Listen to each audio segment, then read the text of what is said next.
Hello everyone, I just want to say hi. I'm Andrew and I just want to welcome you to my channel. To start off, I would like to show you one of my first projects I started on, which was my grandfather's RV. It's a 93 Fleet-wood Pace Arrow. It still runs great and everything, but it's kind of stuck in the 90s.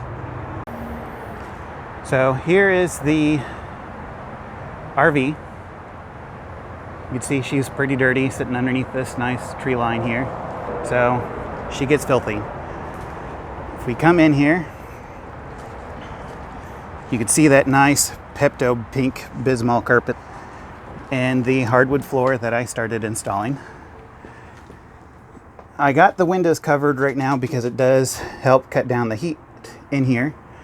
I have to finish painting the cabinet doors, and I got to finish my wall underneath my fireplace here. And yes, this is an actual wood burning stove I have going through the roof here. Kitchen, I've redone the backsplash, put in a new water filtration system for drinking water, and a nice gooseneck faucet there. Up on the ceiling, you can see the nice tongue and groove cedar planks that I've been putting up. We come back here, everything is a bit of a mess still. I do have this wall I need to finish rebuilding. Let me turn on the light for you. Yeah, the skylight in the bathroom had leaked, so it did cause water damage. But the RV had sat for 6 years, which I think for the damage that it has had and how it's currently is, I think it stand up pretty well. In here in the RV, I put in the same backsplash in here, same ceiling aspect, and I did replace the toilet with a nice ceramic one instead of that cheap flimsy plastic one. Going up towards the front here, I have the doghouse off because I am going to be here soon replacing the AC compressor. It has crapped out on me, so I no longer have dash AC. And if you ever drove in one of these things, they get hot. But I can start it up for you guys, show you how well she runs.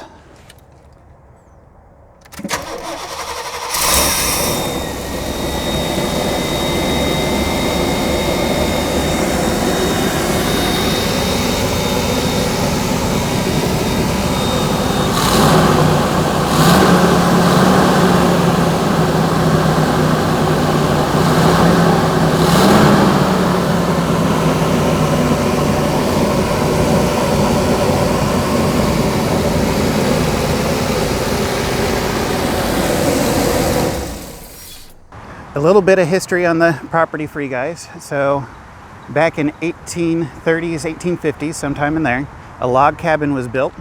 You could actually see the foundation there for the old stone that it sat on. And in 1864, the cabin was converted into a schoolhouse, and it was a schoolhouse until about 1894. Here is the carriage house that went along with that school. We don't have an exact date when this was built, but talking with neighbors and the Historic Society, they all believe it was built same time the school was in service. The downstairs would have been where the horses were kept, and the upstairs was the teachers' living quarters. If anybody has any information on the property or has more knowledge, I would appreciate any added information, and we could get this updated. Now, about 5 years ago, the school building actually burnt down, and it has been a chore cleaning up. It has been neglected. I've had a neighbor tell me that the last renter had issues with pipe freezing. Well, when I bought the house, all this insulation up here wasn't there. You could actually see light coming in from that. So I sealed that, put insulation up there. I had to run new wiring pretty much throughout the whole house because it was a hodgepodge of everything. Actually, so much so the dryer and the stove was on the same 30 amp breaker when each should be on their own. And actually when I moved in, I had to install a new furnace. the previous one was not working. Here is the kitchen. You can see I got an aquarium there I need to get set up and running again, but nothing special in here. Too much. It was probably converted in probably the 90s. Now upstairs is where it really gets fun. This was the main entrance for the living quarters. And you can see here, this is really showing the age. We'll go upstairs here. Now with all this wood, it is quite dark up here, so I got all the blinds open. I got the lights on, and it's still kind of dark up here, so I do apologize for the lighting. But it does look like it is showing up fairly well. So you can see wood everywhere. Now in here is a spare bedroom. You can see the wood walls. The previous owner actually installed drywall on this wall, probably to block out the drafts. And you can see maybe the owner or possibly a renter installed all this, which is just that foam core. I could show you here.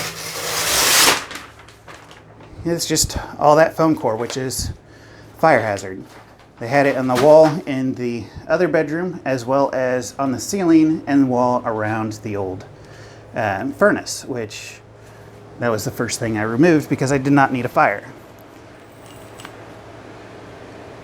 Now, if you wonder why I have curtains everywhere, it is to block the air, cold air from the window unit from going places that don't need to be cooled, because the walls up here are still filled with straw. Fireplace does work. I do need to have the damper work on. It does not like to close properly.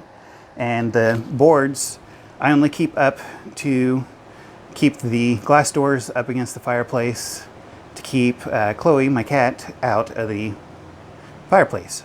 Now here is the other bedroom, and I am sorry for the lighting, but there is no light in here. I gotta use a lamp. But you can see all the rooms, they are fairly, the two bedrooms are fairly small. This is a queen size bed, and there's enough room to walk around. And then here is the other bathroom. And it is too also fairly small. And you can see here, you pretty much have to wiggle your way around the sink and the tub to get to the toilet.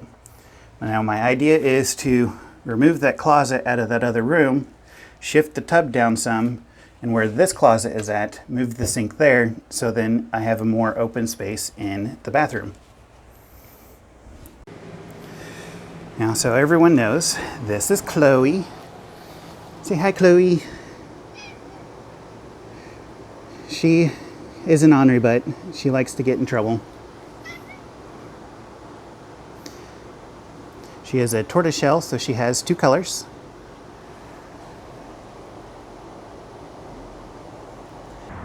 If you guys like this video, please like and subscribe, and hopefully I will see you again on the next video.